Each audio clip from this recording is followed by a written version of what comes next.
Сәлем достар, сіздермен Жұлдыз. Бүгін мен сіздерге өте керемет болып шығатын, сынбайтын, жыртылмайтын, суға салса езілмейтін, керемет болып шығатын қамырдың рецептісімен бөлісемін. Алдымен менің каналыма тіркеліп, лайк басып, қоңырауша белгісін басуды ұмытпаңыздар.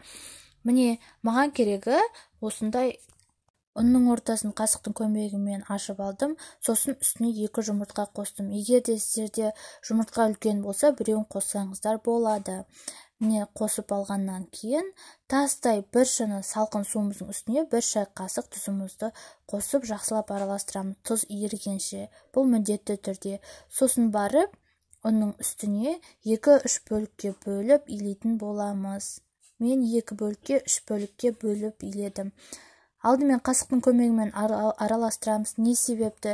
Өйткені бізде қолмен илейтін болсақ, бірден комочка қалып қалады. Ал қасықпен илесек, барлығы біркелкі болып араласады.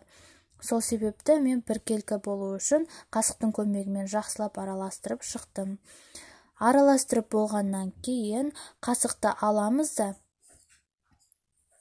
қасықты алып тастаймыз да, сосын барып оны қолдың көмегімен жақсылап илеп шығамыз. Қолдың көмегімен жақсылап илейміз, яғни біркелкі болу үшін.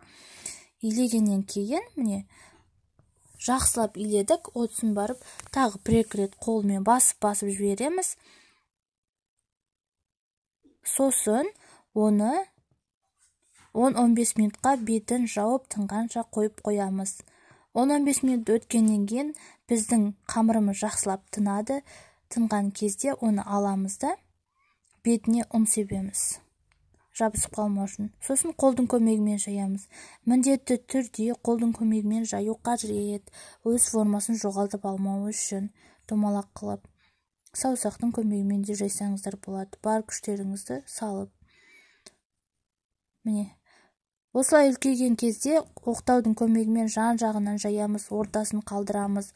Жан-жағы жұқа болады, осылай формасын жоғалтпайды міндетті түрде. Сосын ортасымен барып жаямыз. Оқтаудың көмегімен жақсылап формасын жоғалтпау қажет, яғни біздің қамырымыз домалақ болу қажет. Осылай үлкейгеннен кейін соңынан оқтауға ораймыз да, осылай шетінен асықпай барша қолдың көмегімен күшімізбен жақсылап жайып шығамыз. Бізде осылай қамыр үлкейді.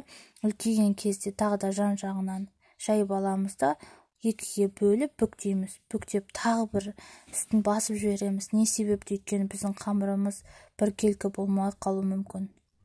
Міне, менде осылай керемет сынбайтын, тез әрі 5 минутта дайын болатын қамыр дайын болды. Кез келген тағам түріне мен секілді осылай қамырды жайып, тіпті ет асқанда салып жіберсеңіздер керемет болып шығады. Сіздермен болған Жұлдыз.